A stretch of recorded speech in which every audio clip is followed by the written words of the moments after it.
अस्सलामुअलैकुम 26 न्यूज के साथ मैं हूं नाइला मीर। नजर डालते हैं नेशनल बुलेटिन पर। मुल्क में कौमी और सूबाई असम्बली के 21 हलकों में ज़िमनी इलेक्शन के लिए वोटिंग का आगाज हो गया। कौमी असम्बली की 5 और सूबाई असम्बली की 16 नशिस्तों पर पोलिंग सुबह 8 बजे शुरू हुई, जो शाम 5 बजे तक बगैर किसी वक्फे के जारी रहेगी। कौमी असम्बली के जिन हलकों में ज़िमनी इंतखाबात हो रहा है उनमें पंजाब के 2, खैबर पख्तूनख्वा के 2 और सिंध का 1 हलका शामिल है। सूबाई असम्बलियों की जिन नशिस्तों पर ज़िमनी इलेक्शन हो रहा है उसमें पंजाब असम्बली की 12, खैबर पख्तूनख्वा और बलूचिस्तान असम्बली की 2-2 नशिस्तें शामिल हैं। इलेक्शन कमीशन की दरखास्त पर वफाकी हुकूमत ने सिविल आर्म फोर्सेज और फौज तैनात करने की मंजूरी दे दी। पुलिस सिक्योरिटी के पहले, सिविल आर्म फोर्सेज दूसरे, जबकि पाक फौज के एहलकार तीसरे हजार में फराइज सर अंजाम देंगे। दूसरी जानिब ज़िमनी इंतखाबात के दौरान बलूचिस्तान और पंजाब के चंद अजला में मोबाइल फोन सर्विस मुअत्तल रहेगी। PTA की जानिब से जारी एलामिया के मुताबिक वजारत दाखिला हुकूमत पाकिस्तान की हिदायत की रोशनी में ज़िमनी इंतखाबात के दौरान पंजाब और बलूचिस्तान के चंद अजला में मोबाइल फोन सर्विस आर्जी तौर पर मुअत्तल रहेगी। एलामिया में कहा गया है कि मोबाइल फोन सर्विस बंद करने का फैसला इंतखाबी अमल को बिला तातुल और शफाफ अंदाज में पाए तकमील तक पहुँचाने के लिए किया गया है।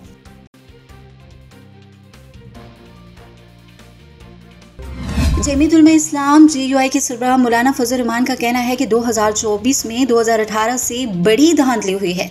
हम जाली हुकूमत को चलने नहीं देंगे। पशीन में जलसे से खिताब करते हुए मौलाना फजल रहमान का कहना था कि हमने 2018 की धांधली के खिलाफ तहरीक चलाई। 2024 में 2018 से बड़ी धांधली हुई है। पहले कहा कि ये असम्बलियां बनाई गई हैं, ये असम्बलियां बेची और खरीदी गई हैं। बताओ बलूचिस्तान की असम्बली कितने में खरीदी? धांधली के खिलाफ पहले भी आगे थे और अब भी आगे रहेंगे। मौलाना फजल रहमान का कहना था कि बलूचिस्तान की सरजमीन से तहरीक उठी है, पूरे मुल्क में जाएगी। हम इस तहरीक से जाली हुकूमत को चलने नहीं देंगे। तहरीक को अब कोई नहीं रोक सकता। अगर आइन और असम्बलियों को रोंदोगे तो हम पहाड़ की तरह खड़े रहेंगे। उनका कहना था कि ये वक्त आपस में लड़ने का नहीं, सियासतदानों को हमेशा इस्तेमाल किया गया। कल सीट नहीं थी तो धांधली है, आज सीट मिल गई तो धांधली नहीं। सियासतदान सीटों पर न बिके। बलूचिस्तान की अवाम 8 फरवरी के नताइज को तस्लीम नहीं करते। उन्होंने कहा कि पाकिस्तान इस्लाम के लिए बना, मगर इस्लाम नजर नहीं आता। मुल्क को सेकुलर स्टेट की तरफ धकेला जा रहा है। मुल्क को गैर महफूज किया जा रहा है। मेशत कहाँ जा रही है? इंतखाबात के नाम पर हुकूमत अवाम की, लेकिन अवाम को गुलाम बनाया जाता है। पाकिस्तान में कुछ चीजों को एजेंडे के तौर पर लाया जाता है।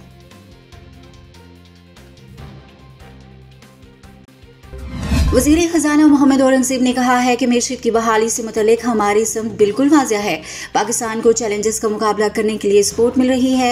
वज़ीर खजाना मोहम्मद औरंगज़ेब ने मीडिया से गुफ्तगू करते हुए कहा कि मेशत से मुतल्लिक बाल हमारे कोर्ट में है और अब डिलीवर करना पड़ेगा। पाकिस्तान में सरमाकारों का एतमाद बढ़ा है, जिसके असरात नजर आ रहे हैं। उन्होंने कहा कि पाकिस्तान की स्टॉक मार्केट में तेजी आई है और टैक्स निज़ाम में बेहतरी से मसूलात में इजाफा करना है। टैक्स निज़ाम में लीकेज और खसारे को कंट्रोल करना है। मोहम्मद औरंगज़ेब ने कहा कि मेशत बहाली से मुतल्लिक हमारी सिमत बिल्कुल वाज़ेह है और जिन अदारों की निष्कारी करनी है उस पर काम जारी है। उन्होंने कहा कि चीनी मार्केटों तक रसाई हासिल करने की कोशिश की जा रही है और पाकिस्तान को चैलेंजेस का मुकाबला करने के लिए सपोर्ट मिल रही है। मुआशी ताल्लुकात की बहाली पाकिस्तान की बड़ी कामयाबी है।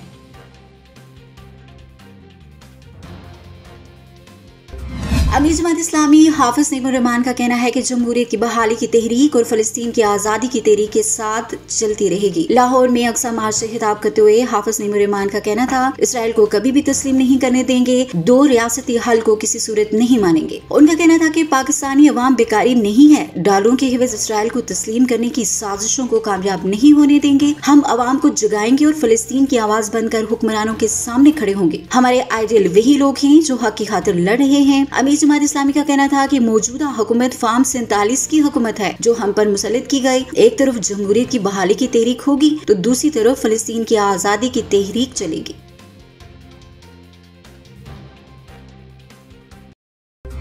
अब तक के लिए इतना ही। मजीद खबर और अपडेट्स के लिए देखते रहें 26 न्यूज।